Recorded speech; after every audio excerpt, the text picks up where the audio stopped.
Today's broadcast of William Shakespeare's Richard III is sponsored by the Tower of London Hotel. Stay with us for an undetermined amount of time. No, really, you'll never leave.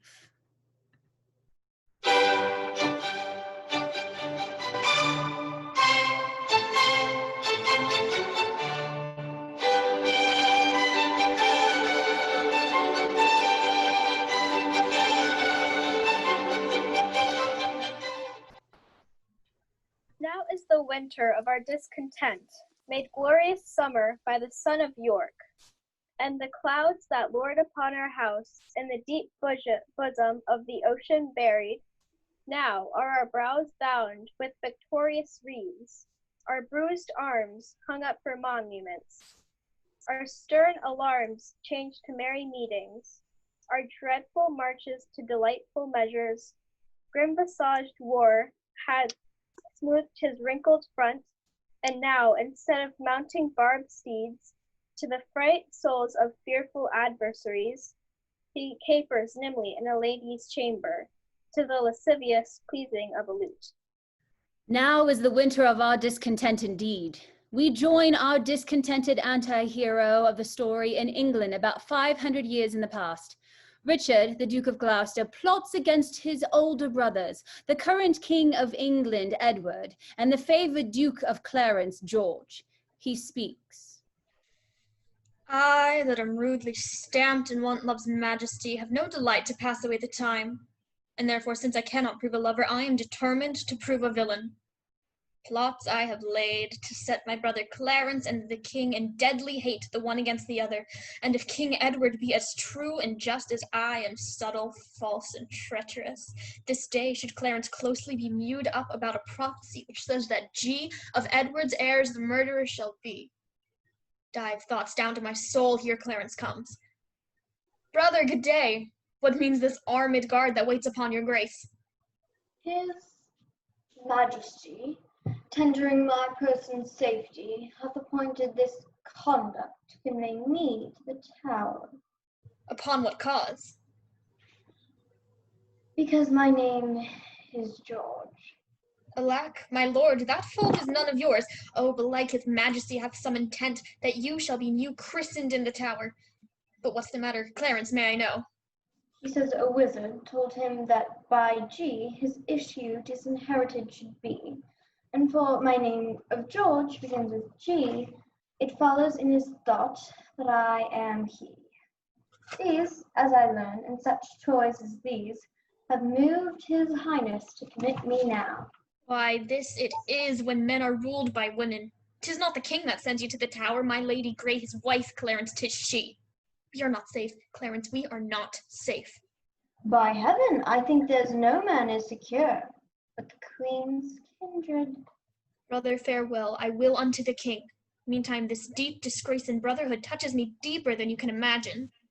I know it pleaseth neither of us well. Well, your imprisonment shall not be long. Meantime, have patience. I must perforce. Farewell. Go, tread the path that thou shalt ne'er return. Simple, plain Clarence, I do love thee so, that I will shortly send thy soul to heaven. But who comes here, the new delivered Hastings? What news abroad? Hastings, what news abroad?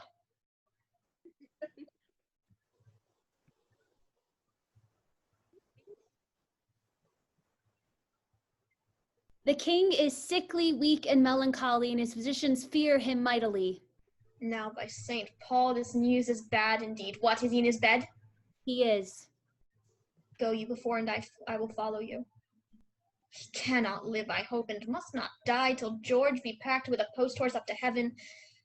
I'll in to urge his hatred more to Clarence, and if I fall not in my deep intent, Clarence hath not another day to live. Which done, God take King Edward to his mercy. When they are gone, then I must count my gains. We hear the sound of carriage wheels and sad tears. We learn the former king, Henry VI, has been removed from his throne and put in prison, has died. Lady Anne, the former king's only mourner, crying as his coffin rolls past as it's on its way to the chapel to be buried. As she weeps, Richard, Duke of Gloucester, comes to meet her. It was his older brother who put the king in prison. Richard has come to persuade her to marry him, even though at a recent battle he killed her father and brothers. She speaks. Set down your honorable load. If honor may be shrouded in a hearse, whilst I await obsequious lament. The untimely fall of virtuous Lancaster, come now, towards curtsy with your holy load. Taken from Paul's to be interred there, and still, as you are weary of the way, rest you, whilst I lament King Henry's corpse.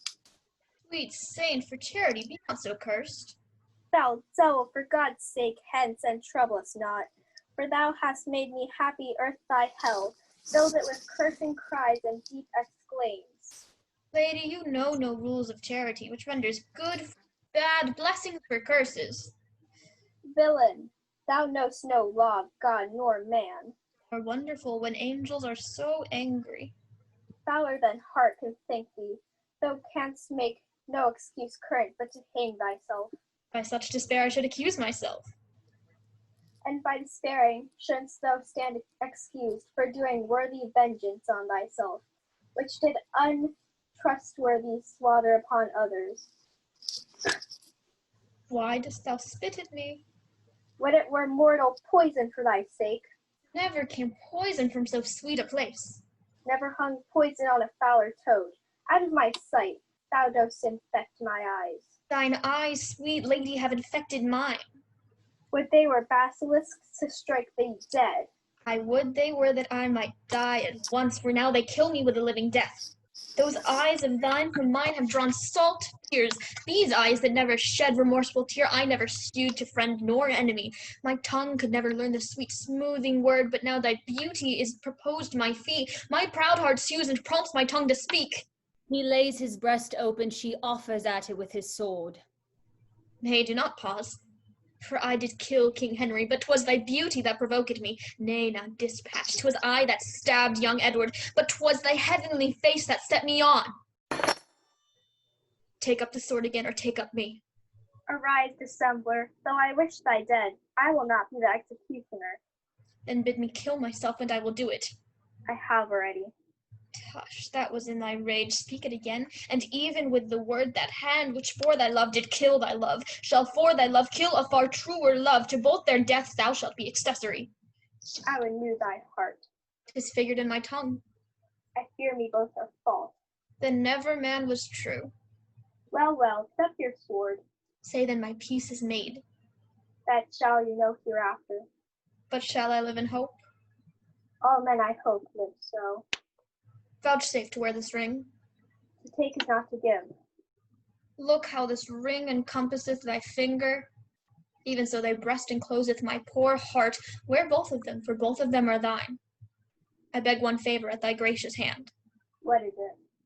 That it would please thee to leave these sad designs to him that hath more cause to be a mourner, and presently repair to Crosby Place, whereafter I have solemnly interred at Chertsey Monastery this noble king, and wet his grave with my repentant tears. I will with all expedient duty see you, for divers unknown reasons. I beseech you grant me this boon. With all my heart, and much it joys me to see you become so penitent. Bid me farewell. 'Tis more than you deserve. But since you teach me to flower you, imagine I've said farewell already. I'll have her, but I will not keep her long. Will she yet debase her eyes on me? I do mistake my person all this while. Upon my life she finds, although I cannot myself, to be a marvelous proper man. Shine out, fair sun, till I have bought a glass, that I may see my shadow as I pass. Now we meet Queen Elizabeth. She does not like Richard, the Duke of Gloucester, because she believes he cannot be trusted. He does not like her because his brother, the king, trusts her and loves her, taking the queen's advice over Richard's. He complains he is not getting his due respect at court. He speaks. They do me wrong, I will not endure it. Who are they that complain unto the king that I, forsooth, am stern and love them not? Because I cannot flatter and speak fair, I must be held a rancorous enemy. We know your meaning, Brother Gloucester. You envy my advancement and my friends. For myself I am disgraced, and the nobility held in contempt, whilst many fair promotions are given to the noble those that scarce some 2 days since were worth a noble.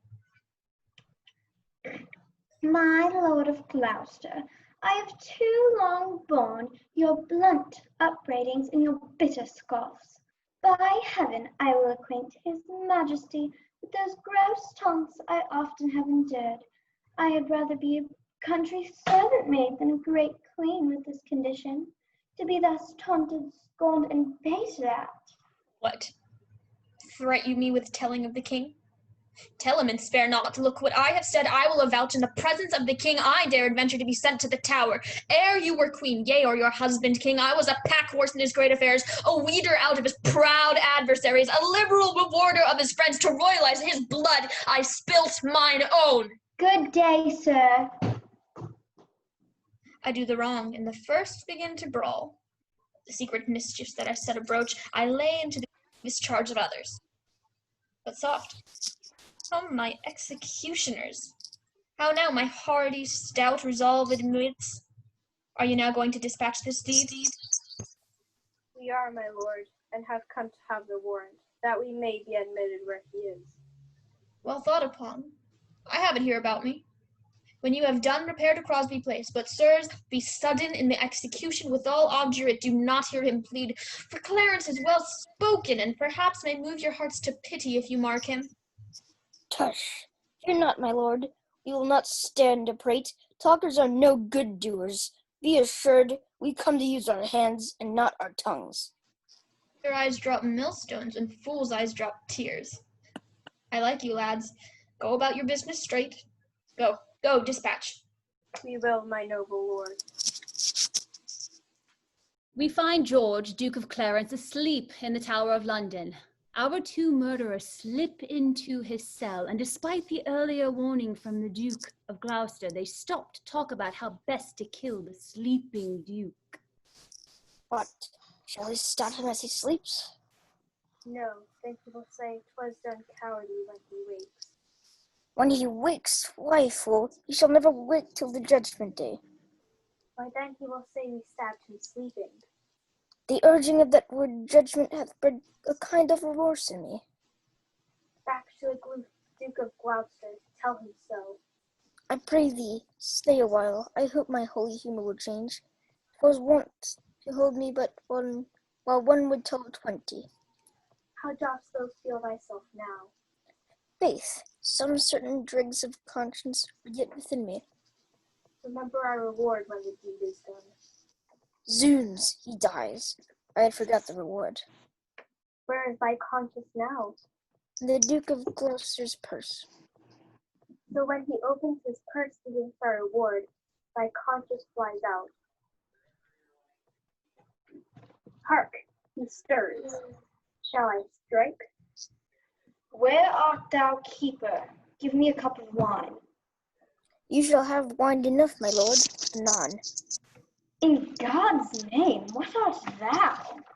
A man, as you are. But not as I am royal. Nor you, as we are loyal.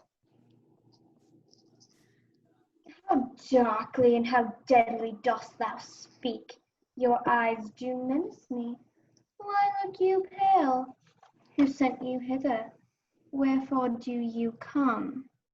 To To murder me? I. Oh, if you love my brother, hate not me. I am his brother, and I love him well. If you be hired for meed, go back again. And I will send you to my brother Gloucester, who shall reward you better for my life than Edward will for tidings of my death. You are deceived. Your brother Gloucester hates you. Oh no, he loves me, and he holds me dear. Make peace with God, he must die, my lord. Dun, dun, dun. George is murdered for his name and position. Richard is playing the best game of chess in his life. What will happen next? First, we pause for a commercial break. Do you have violent tendencies that can be repurposed to serve your king and country? Do you have little to no conscience? Is your main motivation in the world to gain money? Then you may be eligible for a special job. We only ask that there are no questions asked. Today only, we're offering a special radio broadcast promotion of buy one coffin, get one free for all applicants, and free shipping for anyone that subscribes to Royal Illumination Prime. So look over your resume and see if you're right for us. Meanwhile, back at the palace, trumpets sound as King Edward, looking pale and sick, enters, walking on the arm of Queen Elizabeth. Richard, Duke of Gloucester, enters with mischief on his mind. He greets his brother. Good morrow to my sovereign, king and queen, and princely peers, a happy time of day. Happy indeed, as we have spent the day. A happy day shall this be kept hereafter. My sovereign liege, I do beseech your majesty to take our brother Clarence to your grace. Who knows not that the noble duke is dead? Is Clarence dead? The order was reversed. But he, poor soul, by your first order died. Oh, I pray thee peace. My soul is full of sorrow. Oh, poor Clarence. We see the Duchess of York and Queen Elizabeth both in disarray. Queen Elizabeth begged her husband, the king, for a pardon of Clarence's crimes, which he issued. However, Richard's mischief saw Clarence murdered in the Tower anyways. When King Edward heard about the mistake, the news of it took his health from bad to worse. We learn from the Queen what has happened. Oh, who shall hinder me to wail and weep, to chide my fortune and torment myself? I'll join with black despair against my soul, and to myself become an enemy. What means this scene of rude impatience? To make an act of tragic violence. Edward, my lord, your son, our king, is dead. Thou art a widow, yet thou art a mother, and hast the comfort of thy children left thee? Madam, have comfort. All of us have cause to wail the dimming of our shining star, but none can cure their harms by wailing them. Madam, my mother, I do cry you mercy. I did not see your grace. Humbly on my knee, I crave your blessing. God bless thee, and put meekness in thy mind, love, charity, obedience, and true duty. Amen. Make me die a good old man. That is the butt end of a mother's blessing. I marvel why her grace did leave it out. The world has spent the harvest of my king. It shall now reap the harvest of my son. Forthwith from Ludlow, the young prince be fetched, hither to London, to be crowned the king. With the former King Henry VI, King Edward IV, and Clarence dead, Richard's path to being king is clearer. Now Edward and Elizabeth's sons, Edward and York, are the only thing that stand in his way, appointed to guide and teach the young princes until they are old enough to rule. Richard, the Lord Protector, and the Duke of Buckingham scheme to take the throne from them and settle it on Richard's head. How now, my Lord of Buckingham, what say the citizens? Now, by the Holy Mother of our Lord, the citizens are mum, and speak not a word. Touched you the bastardy of Edward's children? I did. Withal, I did infer your lineaments, being the right idea of your father, both in form and nobleness of mind, laid open all your victories in Scotland, your discipline in war, wisdom and peace, your bounty, virtue, fair humility. And when mine oratory grew to an end, I bid them that did love their country's good cry, God save Richard, England's royal king. Ah, and they so... No, so God help me, they spake not a word. What tongueless blocks were they? Would they not speak? No, by my troth, my lord. Will not the mayor then and his brethren come? The mayor is here at hand, intense some fear, be not you spoke with, but by mighty suit, and be not easily won to our request. Play the maid's part, still answer nay, and take it. I shall. And if you plead as well for them as I can say nay to thee for myself, no doubt will bring it to a happy issue. Go, go, up to the leads, the Lord Mayor locks.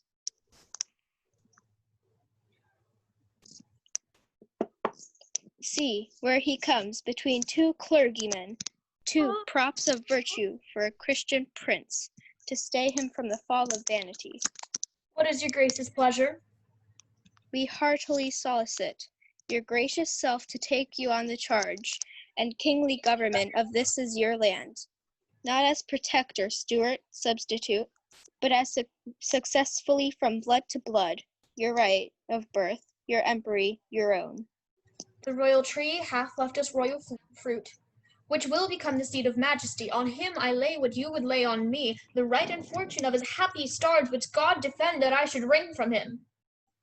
You say that Edward is your brother's son, so we say too, but not by Edward's wife.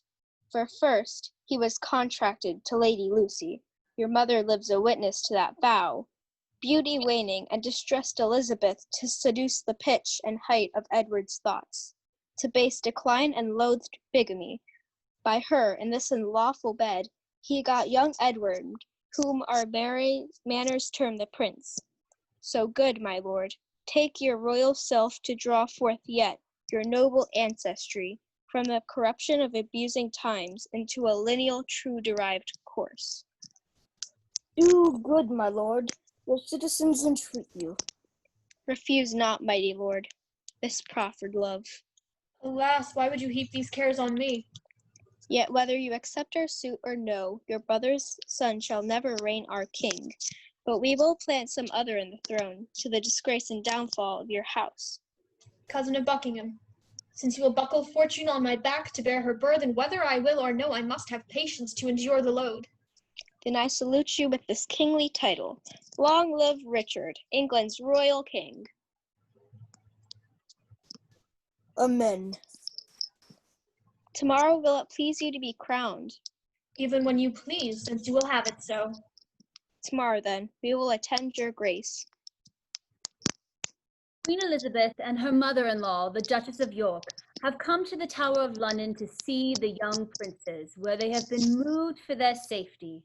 At the gates they meet Lady Anne, who has married the son of the Duchess of York, Richard. The Duchess of York greets her daughter-in-law. Who meets us here? 'Tis I, your new daughter Anne. God give your graces both a happy and joyful time of day.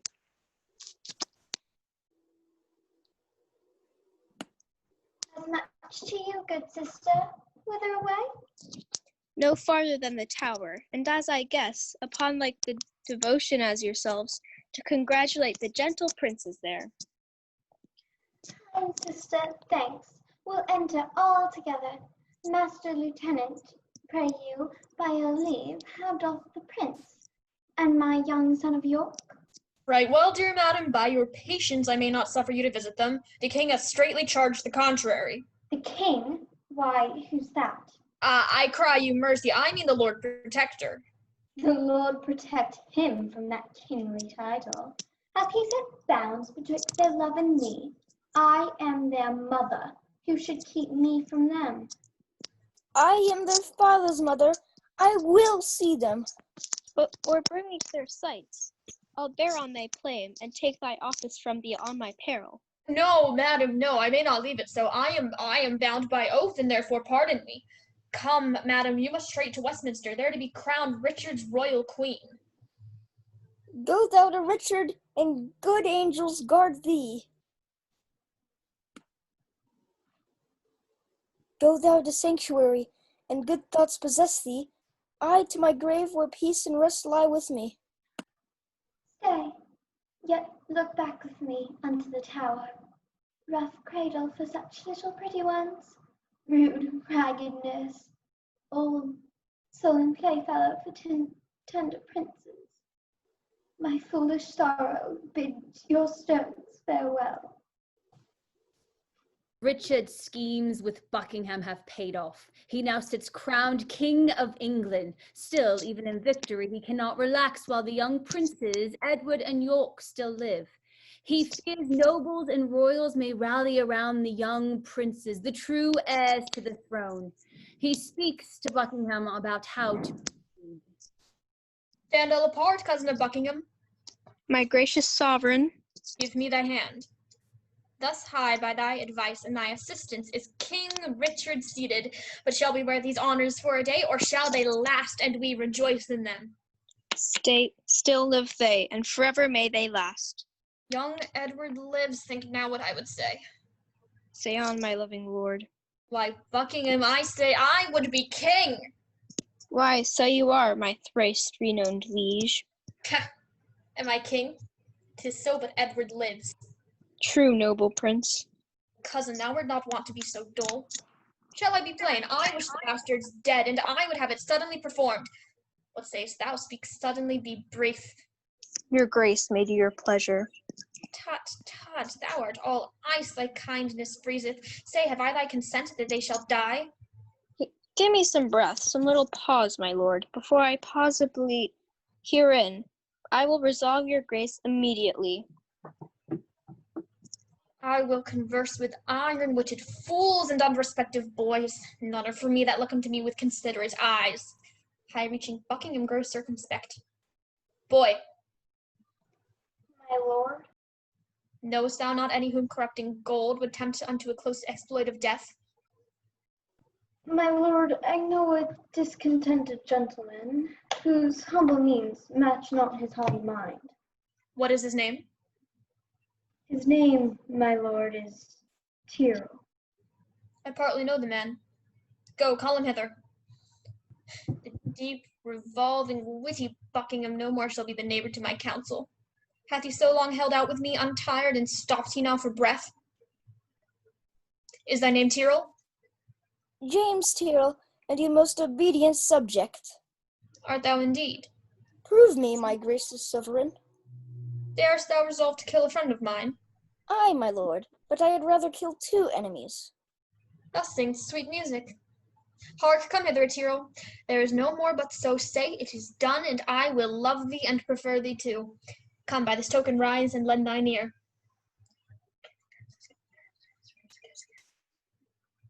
'Tis done, my gracious lord. My lord, I have considered in my mind the late demand that you did sound me in. Well, let that pass. Dorset is fled to Richmond. I hear that news, my lord, and yet I would speak. As I remember, Henry the Sixth did prophesy that Richmond should be king when Richmond was a little peevish boy, a king, perhaps. My lord, How chance the prophet could not at that time have told me, I being by, that I should kill him? my lord, your promise for the earldom, What's o'clock? upon the stroke of 10, Well, let it strike. why let it strike? Because that, like a jack, thou keep'st the stroke betwixt thy begging and my meditation. I am not in the giving vein today. Is not even so. Rewards he my true service, which such deep content made I him king for this? Oh, let me think on Hastings, and be gone to Brecknock, while my fearful head is on. And now we take a step away for another commercial. In these conflicted times, we understand that you may be faced with the death of a family member or a loved one at your own hands. But don't worry, at Validating Death, the emotional support group, not all hope is lost. Sign up for our once-a-week program with our emotional support group, and we'll help you work through all your emotions, validating you along the way. 9 out of 10 clients recommend the support group. Hear from them yourself. I'm the ghost of Romeo. I killed Paris. I was pretty sad afterwards. Later, after my time at Validating Death, I figured out that it was okay. Send your pigeons now. Yeah, I know I killed my mom, Polonius, Laertes, Claudius, Rosencrantz, and Guildenstern, but thanks to Validating Death, I realized that was okay. I smothered my wife while she lay in bed because of a handkerchief with strawberries on it, and knowledge that she was having an affair, and now I have trouble sleeping. But thanks to Validating Death, I no longer fear pillows or strawberries. I betrayed my friend Caesar as a political move, much to the chagrin of the rest of the government. And rather than being hailed as a hero, Mark Antony had me and my conspirators killed. But thanks to Validating Death, I've been able to work through my emotions, and I no longer fear the Ides of March. I killed the king when he was sleeping, and I hadn't slept for weeks until my husband told me to come to validating death. I've never felt better. I love it, and my husband does too. Anyone want another king dead? My husband and I run a business now, all thanks to validating death, helping us work through our guilt. 10 out of 10. So, send a letter, a pigeon, a note in a bottle to validating death, validating your murderous tendencies since the 1500s. Now back to our broadcast. Some time has passed, and now Tyrrell has returned to give report on his mission. He greets the king. All hail, my sovereign liege. Kind Tyrrell, am I happy in thy news? If to have done the thing you gave in charge, beget your happiness, be happy then, for it is done, my lord. But didst thou see them dead? I did, my lord. And buried, gentle Tyrrell? The chaplain of the tower hath buried them, but how or in what place I do not know. Come to me, Tyrrell, soon after supper, and thou shalt tell me the process of their death. Meantime, but think how I may do thee good and be inheritor of thy desire. Farewell till soon.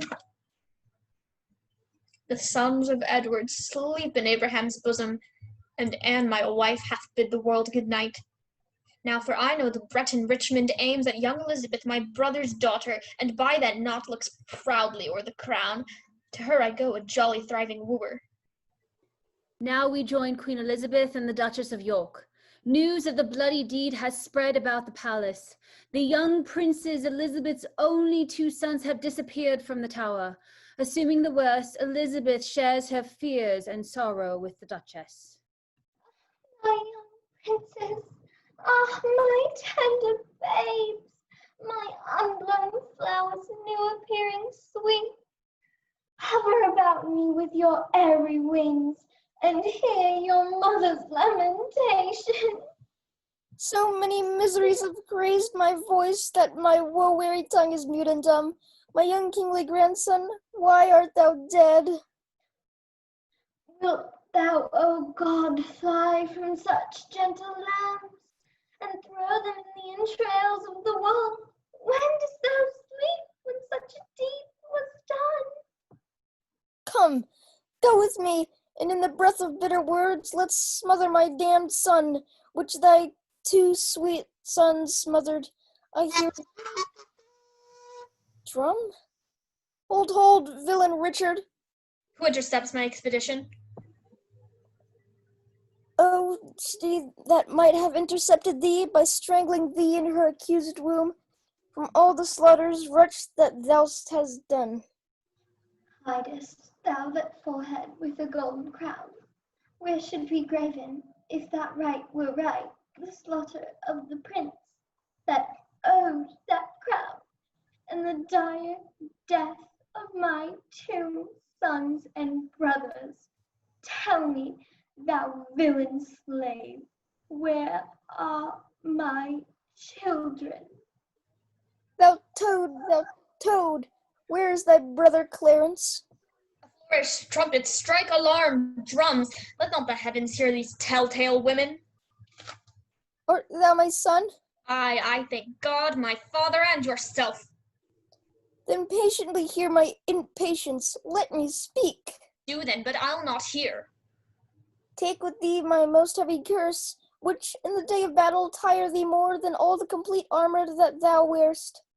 Bloody thou art, bloody will be thy end. Shame serves thy life, and doth thy death attend. Though far more cause, yet much less spirit to curse abides in me. I say amen to all. Stay, madam, I must speak a word with you. I have no more sons of the royal blood for thee to murder. For my daughters, Richard, they shall be praying nuns, not weeping queens. You have a daughter called Elizabeth, virtuous and fair, royal and gracious. I will confess she was not Edward's daughter. Wrong not in her birth, she is of royal blood. To save her life, or say she's not so. Her life is only safest in her birth. And only in that safety died her brothers. Be not so hasty to confound my meaning. I mean that with my soul I love thy daughter, and mean to make her Queen of England. Say then, who dost thou mean shall be her king? What, thou? Aye, even I. What think you of it, madam? Sent to her by the man that slew her brothers, a pair of bleeding hearts, thereon engraved Edward and York, then haply she will weep. Come, you mock me. This is not the way to win our daughter.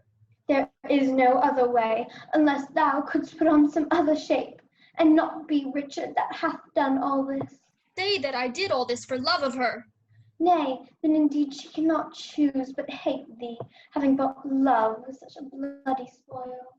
The loss you have is but a son being king, and by that loss your daughter is made queen. I cannot make you amends, I would, therefore accept such kindness as I can.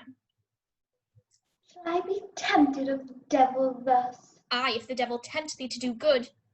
But thou didst kill my children. But in your daughter's womb I bury them, where in that nest of spicery they shall breed selves of themselves to your recomforture. Shall I go win my daughter to thy will? Write to me very shortly, and you shall understand from me her mind. Queen Elizabeth takes her leave. A lord and several messengers arrive just as she is leaving. The messengers look serious and all seem hesitant to speak.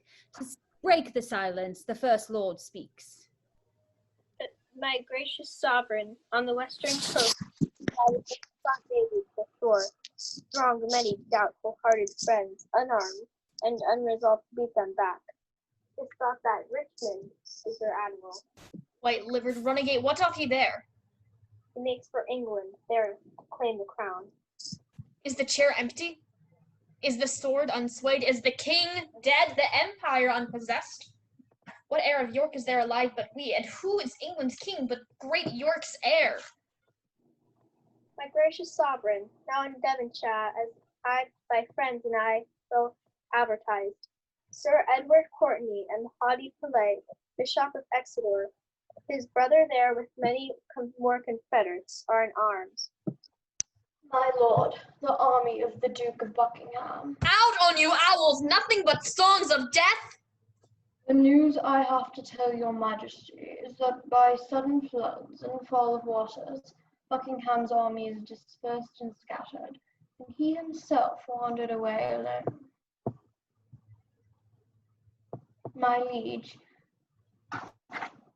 the Duke of Buckingham is taken. I cry thee mercy. There is purse to cure that blow of thine. Away toward Salisbury. While we reason there, a royal battle might be won and lost. Someone take order. Buckingham be brought to Salisbury. The rest march on with me.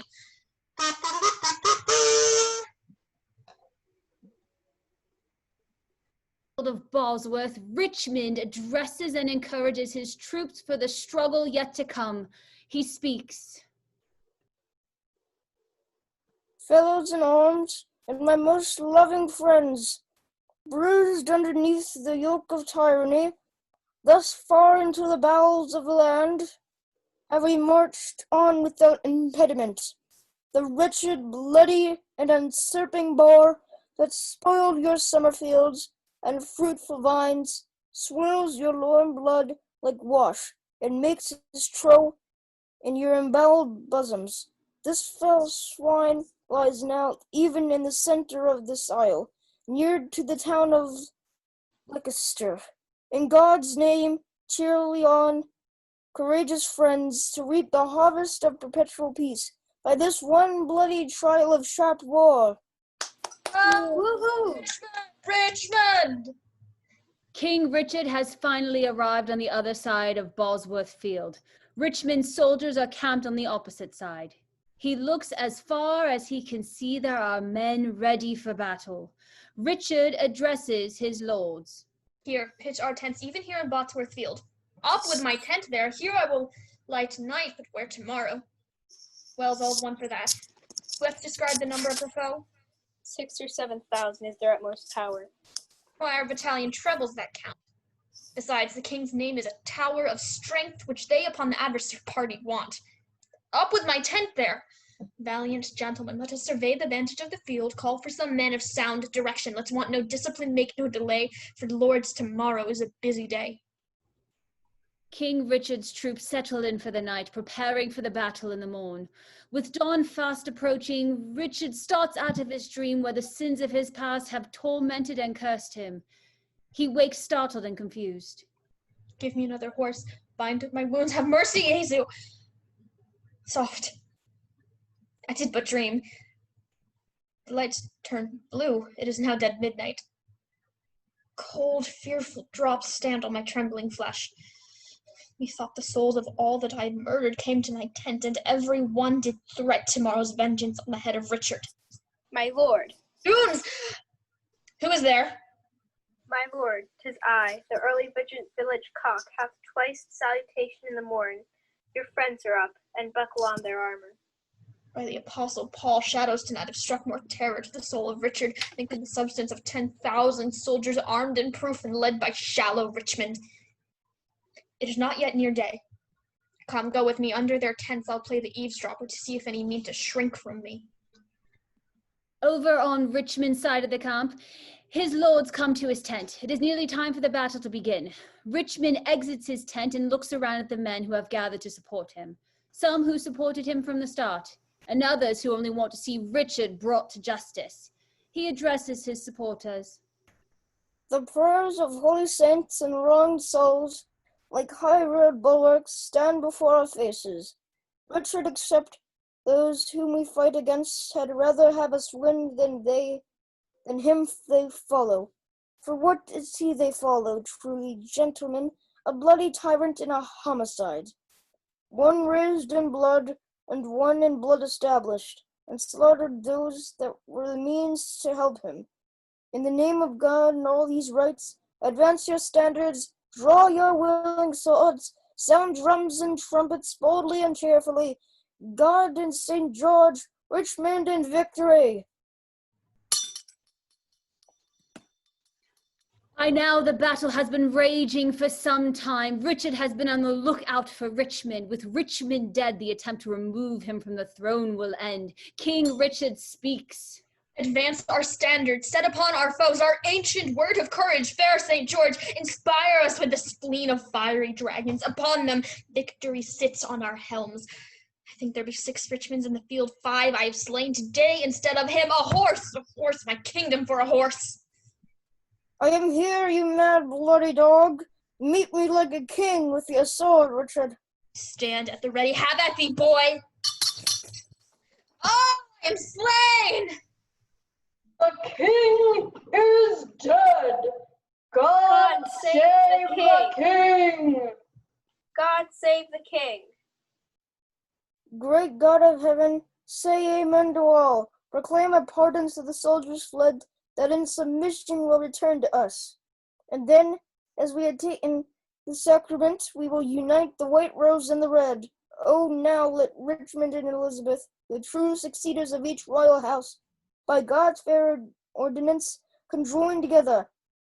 And let their heirs, God, if thy will be so, enrich the time to come with smooth-faced peace, with smiling plenty and fair prosperous days.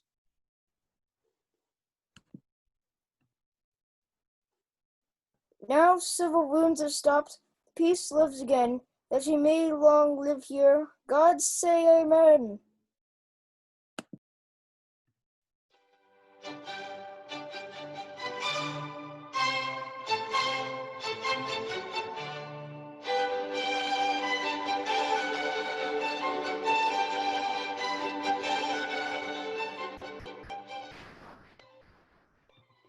That concludes today's broadcast of William Shakespeare's Richard III. Thank you for joining us this day, and do remember, mayhaps it's not the best idea to kill your way to the throne, or you may end up dead too, and discovered in a car park 400 years later. Cheerio.